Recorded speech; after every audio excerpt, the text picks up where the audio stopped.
Ikaw ba ay kabilang sa 100 estudyanteng tamad at gustong kumita ng malaking halaga at walang ginagawa at hindi napapagod ngunit gusto'y nakahilata? Ginagamit pa rin ang nasabing telepono o teknolohiya. Kupal! Walang ganon. Sa mundong ibabaw umuunlad ang teknolohiya at mas pinapalawak ang saklaw nito. Matanda man o bata, dalaga at binata, buhaya o dukha.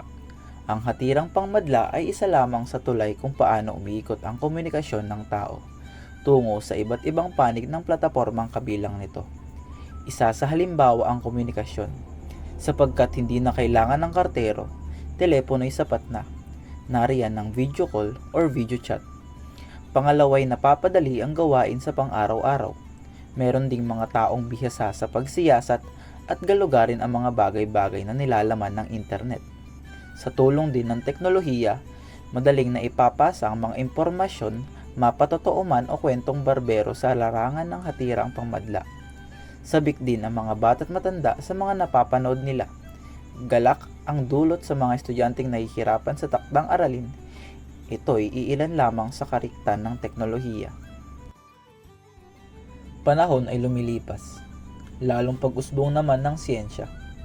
Ngunit ang talino ng tao ay pumupurol. Karamihan. Meron din taglay na kapintasan ng teknolohiya.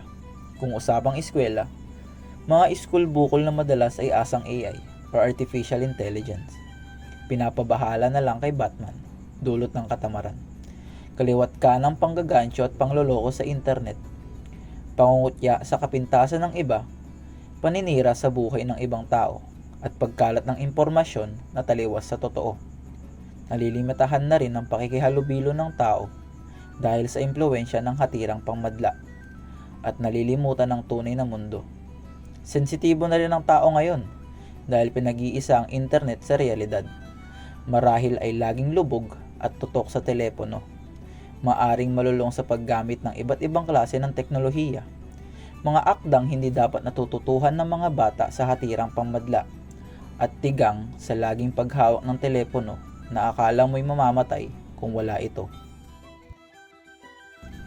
Ang punto nito ay may bahagi lamang ang balanseng pagmanipula ng teknolohiya dahil mas masarap pa ring makihalubilo sa ibang tao. Pwede kang husgahan kaysa sa teleponong tsaka mo lang gagamitin kapag buryo'y iyong naramdaman. Matamaan man kung sino ang ganito'y untiin mo ng baguhin ang gawain. Timbangin ang pandaigdigang sistema at totoong paksa ng buhay. Hindi naman masama ang teknolohiya sapagkat malaking tulong to sa atin ngayon. Ngunit wag sanang limutin ang dating gawaing pakikihalubilo ng kahapon. At kung may natutunan ka dito, kupal ka pa rin.